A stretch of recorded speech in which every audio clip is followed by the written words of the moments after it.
WITS Connect. Myself Rajinder. Okay, today our topic is data structures.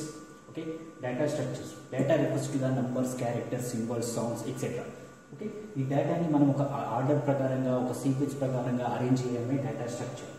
Okay, that is called as data structures. Okay, data structure is the data organization, management, storage format that enables efficient access and modification. Okay, dataని మనం ఎందుకు arrange చేస్తామంటే we have to efficientగా మనం డేటాని use చేసుకోవడానికి data structure అనేది మనం ఒక ఫార్మాట్లో మనం డిజైన్ చేస్తాం. ఫర్ ఎగ్జాంపుల్ ఒక డిక్షనరీ ఉందనుకోండి. డిక్షనరీలో వర్డ్స్ అన్నీ కూడా ఒక ఆర్డర్ ప్రకారంగా ఉంటాయి. ఓకే, అది ఏ వర్డ్ కొత్తగా వస్తే ఆ వర్డ్ని దాంట్లో ఇన్సర్ట్ చేయకుండా ఒక సీక్వెన్స్ ప్రకారంగా ఒక ఆర్గనైజేషన్ ప్రకారంగా ఒక మేనేజ్మెంట్ ప్రకారంగా దాన్ని సార్టింగ్ చేస్తాం. That is called as dictionary. So అట్లనే మనం డేటాని కూడా మనం ఒక ఫార్మాట్లో అరేంజ్ చేయడమే data structures. Data structure is a data organisation, management and storage. ఇవన్నీ దేనికి యూజెస్? యూజర్ ఎవరైతే యూజర్ ఉన్నారో ఎఫిషియెంట్గా యాక్సెస్ చేసుకోవడానికి, డేటాని ఎఫిషియెంట్గా యాక్సెస్ చేసుకోవడానికి అండ్ మోడిఫికేషన్ చేసుకోవడానికి మనం డేటా స్ట్రక్చర్ అనేది మనం డిజైన్ చేస్తాం. Okay, computer is a electronic device. It understands only machine level language. అది కంప్యూటర్ అనేది ఓన్లీ మిషన్ లెవెల్ లాంగ్వేజ్ మాత్రమే అండర్స్టాండ్ చేసుకుంటాం. సో మన డేటాని దాంట్లో మనం స్టోర్ చేయాలంటే we need some programs. That is called as కొన్ని డేటా స్ట్రక్చర్స్. డేటా స్ట్రక్చర్స్ని మనం ఒక డేటాని ఈ విధంగా ఆ విధంగా స్టోర్ చేయాలి లేకపోతే యాక్సెస్ చేయాలి అనే విధంగా మనం ఒక స్ట్రక్చర్ మనం ఒక ప్రోగ్రామ్ని రాస్తాం. That is called as data structures. Okay, data structure is A collection of data values. Okay, data means data refers to the numbers, characters, symbols, sounds, etc. Okay, ఆ వాల్యూస్ అన్నిటిని కూడా మనం స్ట్రక్చర్ చేయడమే, ఒక సీక్వెన్స్ ఒక order ప్రకారం చేయడమే data structures. And వాటి relationships. Okay, that is called as data structures. Data structures are two types. Okay, one is primitive data structures and non primitive data structures. Okay, primitive data structures అంటే మనకు తెలిసింది మామూలుగా సిలో use చేస్తాం మనం.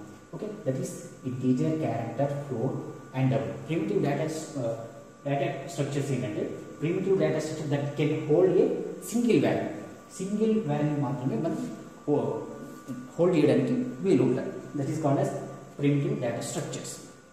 For example మనం ఒక నంబర్ని ఎంటర్ చేయాలనుకో. Okay, int a is equal to 10, ఇంకో b is equal to చేయాలనుకో ఖచ్చితంగా మళ్ళీ మనం ఇంకొకటి ఇంటీజర్ అనేది డిక్లేర్ చేయాల్సి ఉంటుంది.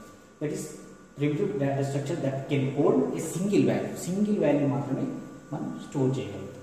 సింగిల్ వాల్యూ మాత్రమే మనం స్ట్రక్చర్ చేయగలుగుతాం. That is called as primitive data structures.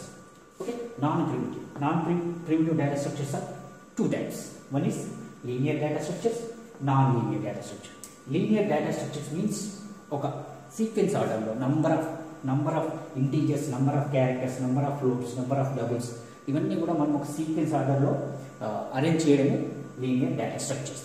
దానిలో example arrays, link list, stacks, queues ఇవన్నీ కూడా linear data structures. Example arrays. Array is the collection of number of integers, number of characters. That is called as arrays. Okay, ఒక sequence ప్రకారంగా మనం data integer వాల్యూస్ని మనం store చేయడము arrays. Next link list, link చేయడం. Example ఇప్పుడు group ఉందనుకో, group కింద బీకామ్, బీఎస్సీ, బీటెక్, ఆర్కిటెక్చర్ అలాంటివన్నీ కూడా మనం లింక్ చేసుకోవడానికి linear data structures. Okay, stacks means first in last out. Example మనకి చైర్స్ ప్లాస్టిక్ చైర్స్ అన్ని కూడా మనం అరేంజ్ చేసామనుకోండి, అవన్నీ కూడా స్టాక్గా మనం ఎగ్జాంపుల్ తీసుకుంటాం. ఎగ్జాంపుల్ చైర్స్ అన్ని కూడా ప్లాస్టిక్ చైర్స్ అన్ని కూడా మనం ఒకదాని మీద ఒకటి పెట్టినప్పుడు ఏమైందంటే ఏదైతే ఫస్ట్ పెట్టినావో అది మనం లాస్ట్ అవుట్పుట్ అయింది. ఓకే, ఫస్ట్ ఇన్సర్ట్ చేసిన చైర్ని నువ్వు లాస్ట్ తీసుకుంటావే తప్ప ఫస్ట్ తీసుకోవడానికి వీలు ఉండదు. That is called as stacks. Queues means first in first out. Example ఒక లైన్లో మనం ఫస్ట్ ఉన్నోడు ఫస్ట్ వెళ్ళిపోతాడు. That is example of queues. Okay? These are the linear data structures. Next, non-linear data structures. Non-linear data structures లో data అంతా కూడా ఎలా structure అవుతుంది ర్యాండమ్గా మనం ఎలా అంటే అలా డేటాని మనం ఫిల్ చేసుకోవచ్చు, ఫెడ్ ఇంటూ ద కంప్యూటర్. ఎలా అయినా మనం స్ట్రక్చర్ ఫామ్ చేసుకుని డేటాని ఫిల్ చేసేయచ్చు. Example trees, files, graphs. Tree ఎలా ఉంటుంది, మనకి బ్రాంచెస్ ఉంటాయి, రూట్స్ ఉంటాయి, అవన్నీ కూడా డేటా మనం ఎట్లయినా మనం ట్రీస్ని యూజ్ చేసుకొని మనం డేటాని డిజైన్ చేయొచ్చు. Next file is the collection of records. Number of రికార్డ్స్ని మనం ఒక ఫైల్లో మనం సేవ్ చేస్తే that is files. Graphs are the relation between 2 or 3 data, అలాంటివి కూడా గ్రాఫ్స్. Thank you.